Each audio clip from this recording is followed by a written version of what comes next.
नमस्कार प्रेक्षकांनो, स्वागत आहे आपल्या मराठी यूट्यूब चॅनलवर। आज आपण पाहणार आहोत या उन्हाळ्याबद्दल काही महत्त्वाची माहिती जाणून घ्या।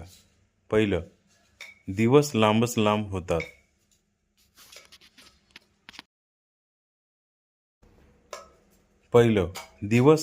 लांब होतात। उन्हाळ्यात सूर्य उशिरा मावळतो। दुसरं, घाम धारादार सुटतो। बॉडी म्हणते गरमी जास्त झाली मालक, म्हणून शरीर घाम काढते। तिसरं, पाणी नाही प्यायलं तर गेम संपला। उन्हात पटकन अंगात पाणी कमी होतं, म्हणून बाटली सोबत ठेवा, नाहीतर चक्कर येईल।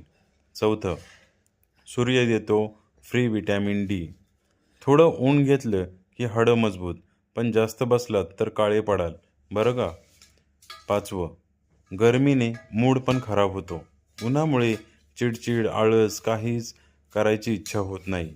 म्हणून पाणी प्या, सावलीत बसा आणि उन्हाळ्याची मजा घ्या। बाकी तुमच्याकडे ऊन जास्त आहे का कमी, कमेंट्समध्ये नक्की कळू द्या। आणि आपल्या चॅनलला लाईक, सबस्क्राईब, शेअर करायला नक्की विसरू नका। धन्यवाद।